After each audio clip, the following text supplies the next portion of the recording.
عليكم، مرحبا بكم في فيديو جديد على قناة لالا غيتا مولاتي. الفيديو ديال اليوم غنصوبوا فيه صابونيه مبيضه تابعه السلسله ديال التبييض ديال الجسم اللي كان في الاول فيها الدلكه بال او السقله ديال الجسم بالحنه اللي كاينه راها كاينه في القناه.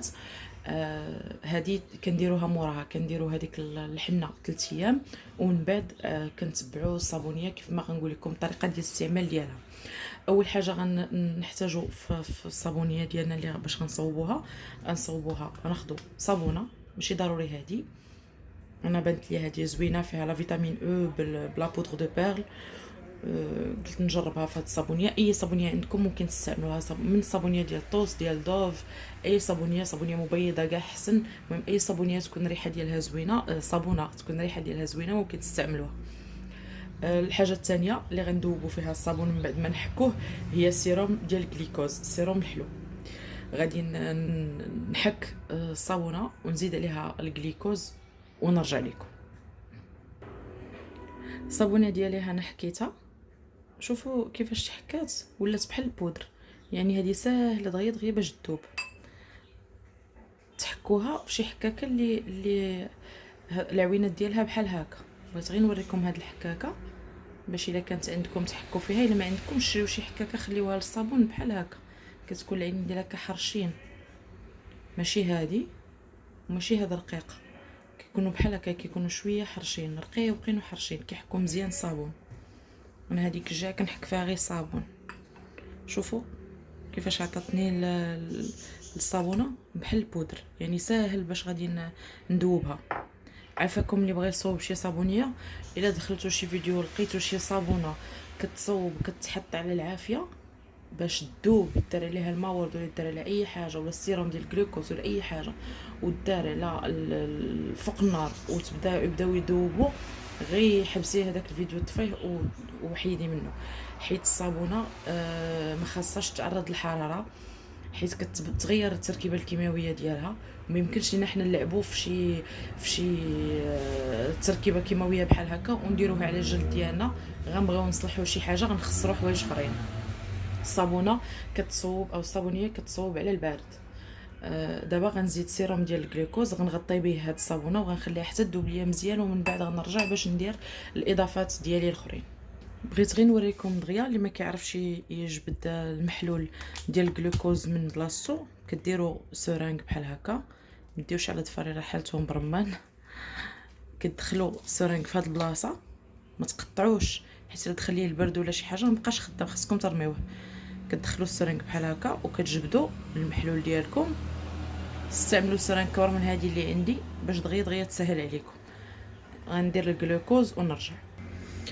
انا رجعت من بعد ما زدت السيروم ديال الجليكوز على الصابونه، بقيت كنزيد. انا ما عطيتكمش القياس ديال الصابون ولا القياس المهم الصابونه درتها كلها، وغنقول لكم العبار ديال هاد الصابونه باش اللي ما استعملهاش يشوف. بلاتي نشوف لكم العبار واش كاين. 80 غرام، ها هو 80 غرام صابونه. درت صابونه ديال 80 غرام كلها. السيروم ديال الجلوكوز عينكم ميزانكم تبقاو تزيدوا حتى تحصلوا على بحال هاد لا تيكستور. الا كانت عندكم شي صابونه ما كدوش دغيا، اولا صابونه حكيتوها في شي حكاكه اللي غليظه شويه ماشي بحال هذه اللي عندي وما دابت لكمش دغيا، غادي تغطيو الصابون. الا كان داك المبشور ديال الصابون اللي حصلتوا عليه محكوك غليظ شويه، غادي تغطيوه غيكون الصابون هكا، وتبقاو تخويو الجليكوز حتى يغطيه بحال هكا، وتغطيوه بسلوفان وتخليوه. كل مره ترجعوا ليه ساعتين 3 السوايع، ممكن يبات حتى ليله على حسب الصابونه، على حسب الطريقه باش حكيتوها. انا ديك الساعه دابت ليا وحصلت على هاد الكريمه. ها هي، حيت الصابونه عاونتني. صابونه منين حكيتها ولات بحال البودر. الحكاكه عاونتني بزاف، وحتى لا تيكستور ديال الصابون زوينه. تبقاو ترجعوا للصابونه ديالكم كل مره تطلعوا عليها، ولا خليوها تبات ليله كامله حتى الصباح. ما ديروهاش بحال حمام مريم، ما تعرضوهاش عافاكم السخونيه نهائيا. نتمنى هذا القوس يتسد. صابونه يدار الا تعرضت للحراره غتولي كتادي لكم البشره ديالكم. انا ما كنبغيش ندير غير فيديو صافي وندير واحد الوصفه وديروها تخرج عليكم وتدعيو فيا. بغيت شي حاجه اللي تلقاو فيها نتيجه زوينه وما يكونش فيها الضرر. كنتمنى انا الوصفه نهزها مثلا من شي بلاصه ما يكونش فيها النتيجه شويه، على انه يكون فيها ما فيهاش نتيجه وفيها الضرر. الا تبعتوا الطريقه اللي كنقول لكم ما كاينش الضرر نهائيا والنتيجه مضمونه 100%. غير تبعوا الطريقه ديال الاستعمال، وانا غنوريكم المكونات اللي غندير، نقول لكم المكونات اللي ممكن تبدل واللي عندها بدائل ديالها، والمكونات اللي ضروريه. شوفوا لا تيكستور ديال الصابونه شحال زوينه. شوف كتبان بحال الكريم. صافي انا صابونتي واجده، حيت انا عمرني ما خدمت بهاد الصابونه، كان كيحسب ليا غادي نغطيها تذوب نعاود نكمل الفيديو، ولكن دابت ليا ديك الساعه. غنمشي نجيب المكونات الاخرين ونرجع. المكونات اللي غادي نزيد على الصابونيه، ما تخلعوش تشوفوهم هكا كثر، انا غنقول لكم المكونات اللي غنزيد على الصابونيه هما هادو. انا غنشرح لكم الحاجه اللي ممكن تعوض والحاجه اللي ما يمكنش تعوض، والحاجه اللي ممكن ان حنا نقصوها ماشي مشكل ولا نبدلوها بشي حاجه اخرى تكون عندنا. اول حاجه هي الزيوت. انا غندير في الصابونيه ديالي غندير فيها زيت ارغان، زيت غليسيرين، عندي زيت لبان هنايا، زيت لبان ذكر، زيت لوز المر، فيتامين او، وزيت اساسي. انا غنزيد زيت اساسي ديال البرتقال، ديال زهره البرتقال، حيت انا كتعجبني الريحه ديال فلور دورانجي. نتوما ممكن هاد الزيوت كلها كتبدل. واحد الزيت اللي ضروري تخليوه هو الزيت ديال الجليسيرين. الزيت ديال الجليسيرين راه متوفر ورخيص، وهذاك ممكن هو اللي ممكن انكم تخليوه. هاد الزيوت اللي عندكم كلها هنايا ممكن تعوضوها بجوج معالق ديال زيت الزيتون الا ما كانتش كديرونجيكم الريحه، وكاينين شي حوايج اخرين غيغطيو على الريحه ديال زيت الزيتون. صافي تفهمنا. غتخليو زيت ارغان وديروا زيت الزيتون. انا متوفرين عندي الزيوت غنديرهم باش غادي وزيت ديال الكوكو. انا نزيد زيت ديال الكوكو. اي زيت عندكم من هادو ديروه، ولا اي زيت متوفره عندكم في الدار ممكن تستعملوها. الزيوت للترطيب، والزيوت اللي غتعرفوهم نتومايا للترطيب والتفتيح، المشكل اللي عندكم نتوما والجلد ديالكم. بالنسبه للبنات اللي عندهم الحبوب في الجسم ديالهم، ممكن في بلاصه هاد الزيت اللي غندير انا ديال البرتقال ديروا زيت شجره الشاي. ممكن تزيدوا الزيت ديال الورد، اي زيت نتوما كتفضلوها ممكن تزيدوها. تفهمنا. غادي نزيد مع هاد الصابونيه من غير الزيوت، انا غنزيد لا فيتامين سي. انا عندي الزيت، سمحوا لي، انا عندي الزيت، انا عندي لا فيتامين سي بودر ديال دو اورديناري. انا غنديرها نوريها لكم. نتوما ممكن في بلاصه هاد البودر ديال دو اورديناري ديروا قطرات من السيروم ديال لا فيتامين سي الى عندكم. ما ديروش الحبوب ديال المكمل الغذائي داك الفوار ودقوه وديروه، هذاك ممنوع منعا باتا للوجه والبشره لانه كيخرج عليها. هذاك ماشي ديال سميتو، ما غيدير لكم حتى شي حاجه. هذاك غيحفر لكم الجلد ويخسر لكم الجلده ديالكم وغادي تندموا. هذاك ما كيدارش. كنديروا حاجه اللي كنديروها البشره ديالنا، سواء الا عندكم هذا بودر ولا عندكم سيروم ديال فيتامين سي تزيدوا قطرات منه في الصابونيه ديالكم على حساب اللي بغيتو. الا ما عندكمش غادي تشدوا القشور ديال الليمون والقشور ديال الحامض، منين تخدموا بهم تشدوهم تنشفوهم في الشمس، ومنين يبسوا الله اكبر يسالي الاذان ونرجع لكم. في الوقت اللي كان الاذان زدت زيوت ديالي هنايا. انا زدت زيت ديال لوز المر، زيت ارغان، وزيت الجليسيرين، وزيت اللبن. زدت معلقه كبيره من كل زيت بلا ما نصور لكم حتى فاش كندير زيت باش ما يجيش طويل بزاف. غادي ندير لا فيتامين او، حتى هي اختياريه. يعني عندنا حتى الزيت ديال لافوكا، زيت ديال البابونج، اي زيت من الزيوت المبيضه.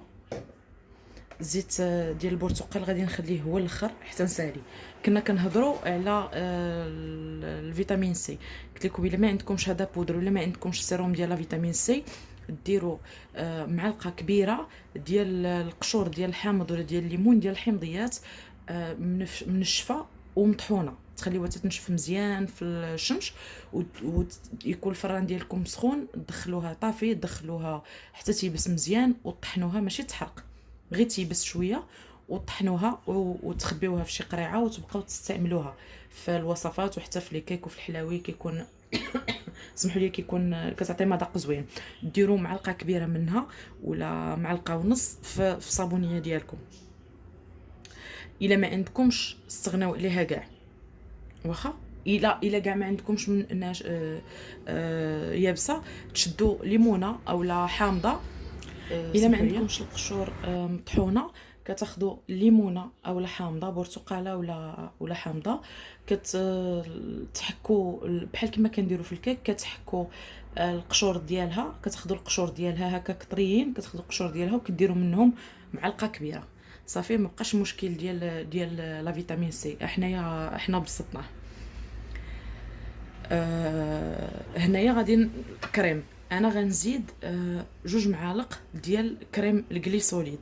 نتوما ممكن تزيدوا 2 معالق من اي كريم او كريمات اللي نتوما بغيتو. مثلا عندكم 4 ديال الكريمات كيعجبوكم، ديروا معلقه صغيره منهم.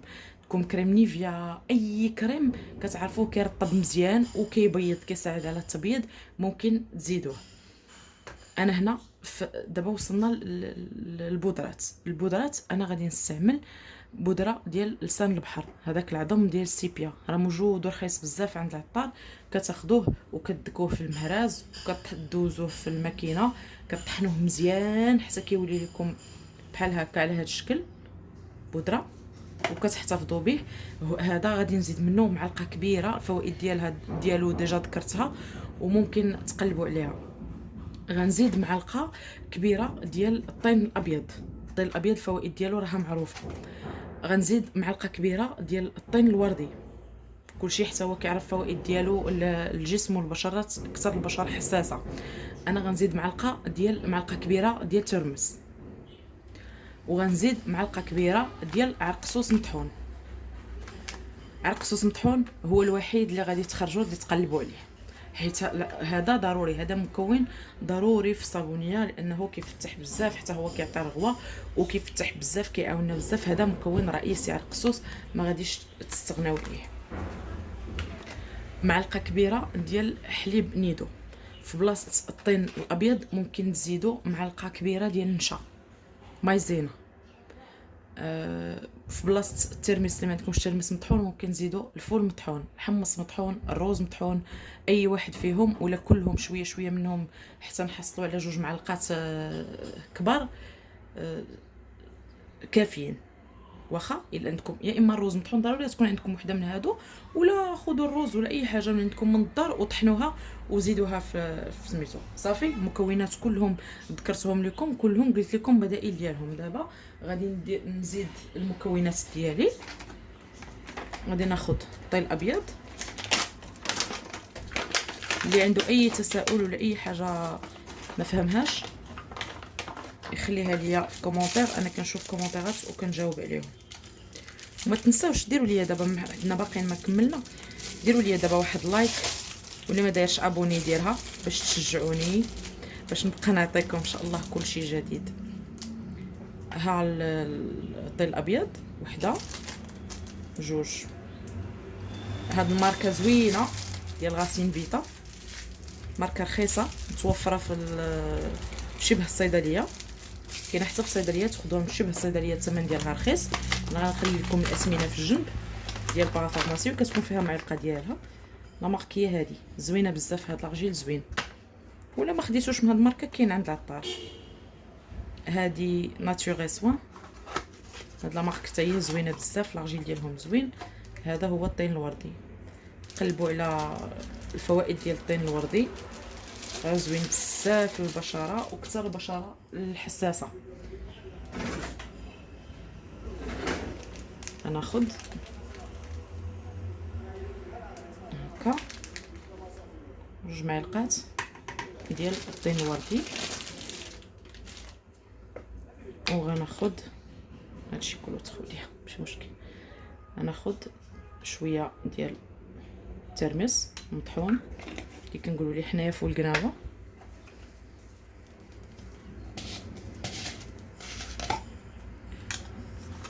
قياس معلقه كبيره ديال لسان البحر،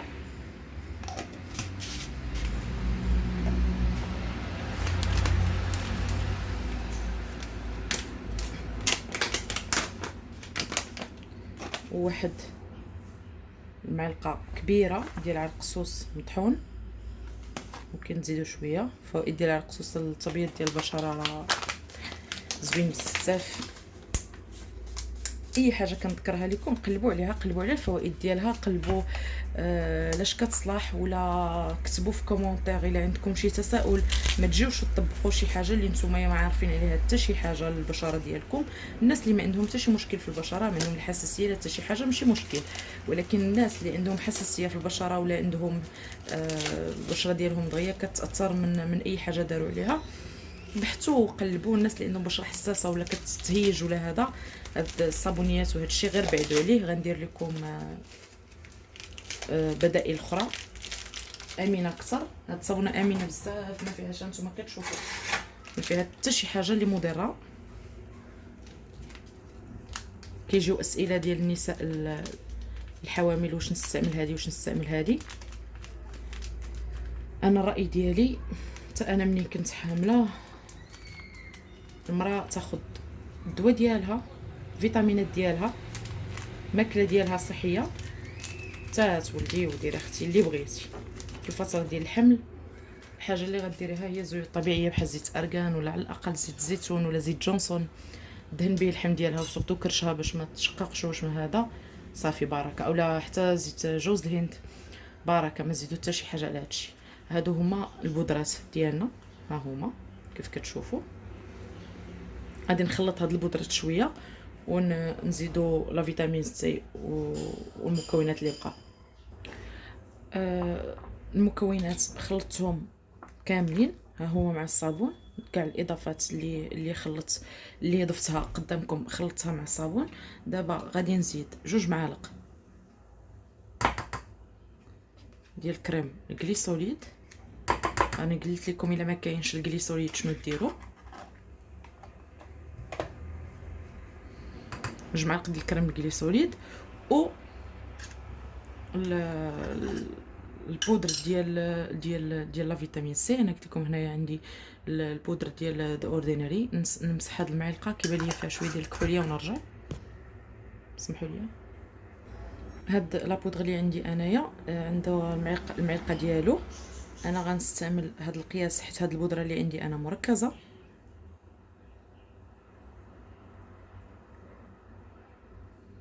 بركه كافيه. سمحوا لي الا جا الفيديو شويه طويل، ولكن راه ما عندي كيفاش ندير. راه عييت من نحاول نقص بزاف ديال الحاجات باش ما يجيكمش فيديو طويل. ولكن هاد الصابونيه خاصها نوريكم المراحل، نوريكم المكونات اللي كنزيد. ما نقدرش نخلط ونجي نقول لكم انا زدت هذه. خاصكم كلشي تشوفوه. ما تنساوش تدعموني بلايك وباشتراك باش تشجعوني. راني اي حاجه كنديرها هادشي ماشي غادي نخلطو وندير فيديو ومن بعد اللحور. هادشي الحاجه كنديرها كنستعملها انا. السقله ديال الحنه اللي وريتكم راني استعملتها انا، تبعتها مده 3 ايام. ها هي باقا في الجلد ديالي، هانتوما كتشوفوا اللون كيفاش داير. كنحاول نحيد البرونزاج. ودابا غادي ندخل نحك ندير حمام مغربي، وموراها عاد غادي نستعمل هاد الصابونيه ديالي على نظافه ان شاء الله معكم. غنقول لكم كيفاش نستعملوها. دابا غنزيدو قطرات ديال زيت اساس برتقال. نزيد زيت الاساس حيت كيتعطل لا ها هو كيتخوى. صافي خليكم معايا، ما حسبتش ولكن ماشي مشكل. شويه هكا صافي بركه. 15 حتى 20 قطره. انا في الاخر ملي غنسالي غنشم الريحه هي اللي غادي تعطيني القياس. غنشم الريحه الا كانت باقي خاصو شويه ديال الريحه غنزيد. الا كانت الريحه مزيانه صافي غادي نحبس من زيت الاساس. ولكن ما نديروش بزاف حيت الزيوت الاساسيه كنعرفوها انها مجهده. نخلط هاد المكونات ونرجع. مشات ليا واحد اللقطه دابا من التصوير، هي زدت شويه ديال الماء ورد على الصابون ديالي. ها هو زدت شويه ديال الماء ورد باش حيت انا هاد الصابونه خصني نطحنها. غنجيب دابا طحن، غادي نطحنها بهذا. اللي ما عندوش بحال هذا اللي عندي يدير داك الطراب الكهربائي ولا الطراب اليدوي. ما ديروهاش في الكاس ديال الخلاط الكهربائي حيت غادي تلصق لكم كلها لتحت. ما تقدروش مع داك الموس ديالو ما تقدروش تجبدوها. غير الخلاط اليدوي وضربوها مزيان مزيان مزيان تيتجانسوا لكم المكونات. نخلطها ونرجع. هذا هو الشكل النهائي ديال الصابونه من بعد ما الصابونيه من بعد ما طحنتها. ها هي بغيت نقول لكم بنات واحد الحاجه، اللي ما عندهاش السيروم ديال الجليكوز اولا ما بغاتش ديرو اولا عكزات باش تخرج تشريه، ممكن تعوضوا بالماء ورد اولا الماء زهر.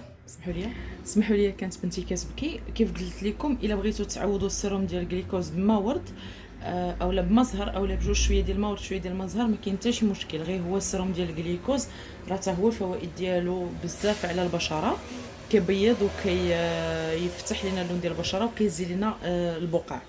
كنعاود نقول لكم ديال الجليكوز الحلو ماشي السيروم المالح، كناخذوه من الصيدليه، كاين موجود في الصيدليات. هذه هي لا تيكستور الاخرى ديال الصابونيه ديالنا. الطريقه ديال الاستعمال كنديروها من مورا ما كنكونوا الجلد ديالنا نقي.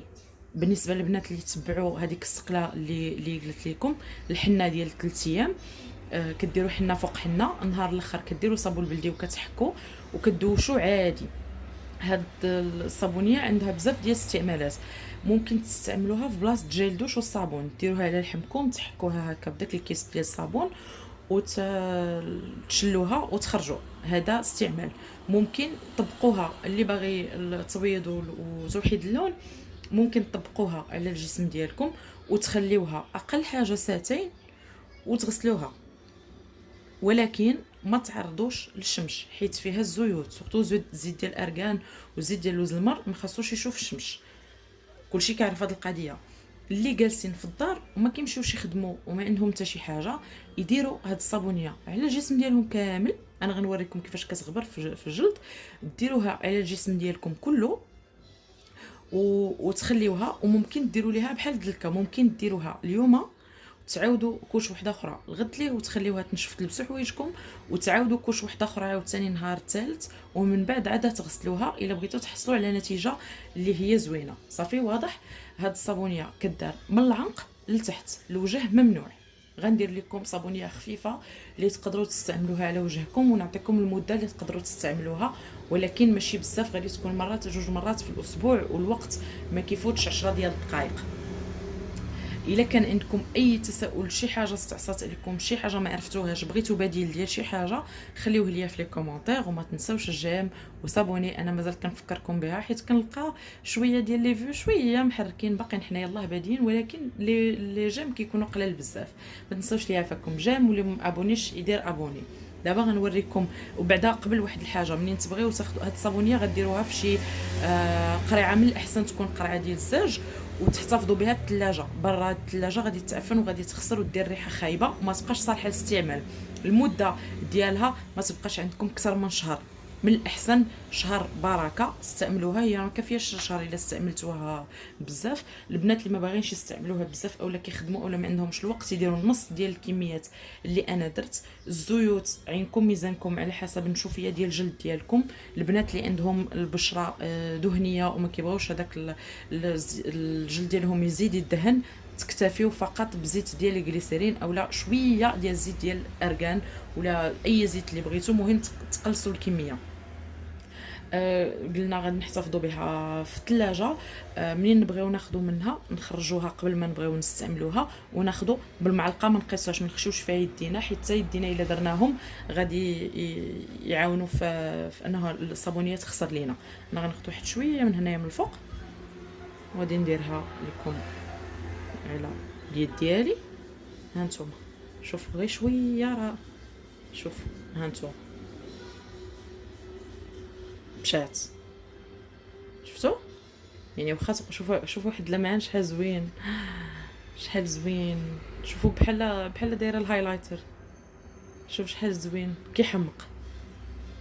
صافي ديروها هكا، تمصيوها مزيان على اللحم ديالكم، بازيو على البلايص اللي كحلين بحال الركابي ديالكم، المرافق، العنق. ولكن الا كنتو ما غاديش تشوفوا الشمس، الا كنتو تشوفوا الشمس ديروها في الليل، خليوها واحد ساعتين ولا 3 السوايع، غسلوها دوشوا وعاد نعسوا. ممكن تباتوا بها، والصباح منين تبغيو تخرجوا الخدمه ديالكم ولا اي بلاصه دوشوا عاد خرجوا ورطبوا الجلد ديالكم عاد خرجوا. غادي تشوفوا واحد الترطيب، غتشوفوا واحد التفتيح من بعد 3 4 المرات ديال الاستعمال تشوفوا واحد التفتيح.